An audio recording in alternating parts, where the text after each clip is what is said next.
Breaking news చూస్తున్నాం. బంజారాహిల్స్లోని study circle దగ్గర ఒక లేడీ హల్చల్ చేసింది. డ్రంక్ అండ్ డ్రైవ్లో యువతి దొరికిపోయింది. మద్యం మత్తులో పోలీసులనే తిట్టి పడేసింది.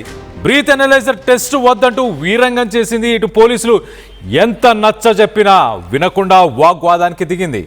నానా రచ్చ చేస్తూ పోలీసులకే చుక్కలు చూపించింది ఆ లేడీ.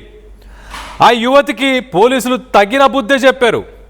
విధుల్లో ఉన్న పోలీసులతో దురుసుగా ప్రవర్తించినందుకు బంజారాహిల్స్ పిఎస్లో ఒక కేసు నమోదు చేశారు. అలాగే దాంతోపాటు ఆ యువతికి సంబంధించిన కారుని కూడా సీజ్ చేశారు. ఒక్కసారి రాత్రి ఏం జరిగింది, ఆ యువతి ఎలా ప్రవర్తించిందో ఒక్కసారి వీడియోలో చూసే ప్రయత్నం చేద్దాం.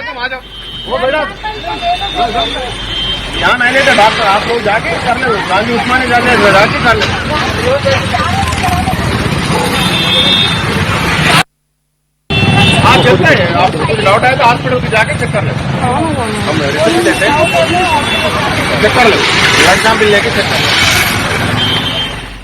ఫుల్గా మద్యం సేవించిన తర్వాత పోలీసులు బ్రీత్ అనలైజర్ టెస్ట్ చేస్తారు. ఆ టెస్ట్ చేసే సమయంలో మీరు కార్ డ్రైవింగ్ చేస్తేనే మిమ్మల్ని టెస్ట్ చేస్తారు.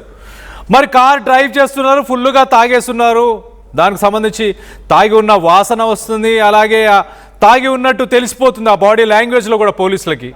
ఆ బ్రీత్ అనలైజర్ టెస్ట్ తీసుకో అంటే ఫోన్స్ చేస్తూ ఇటు పోలీసులని ముప్పు తిప్పలు పెట్టే ప్రయత్నం, వాళ్ళని బెదిరించడం, అలాగే బ్రీత్ అనలైజర్ టెస్ట్కి ఏమాత్రం సహకరించకపోవడం, ఇదంతా ఈ రభసంతా పోలీసులు ఒక పాయింట్ ఆఫ్ టైం దాకా భరించారు.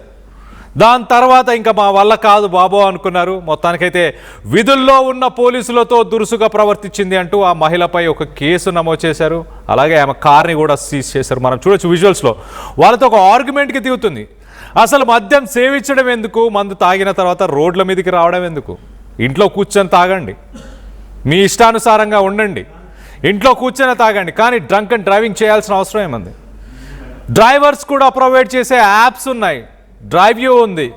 ఇలా ఇమీడియట్గా మీకు డ్రైవర్స్ని ఎక్కడంటే అక్కడ వచ్చి మీ వెహికల్స్ని డ్రైవ్ చేయడానికి ఫెసిలిటీస్ ఉన్న తర్వాత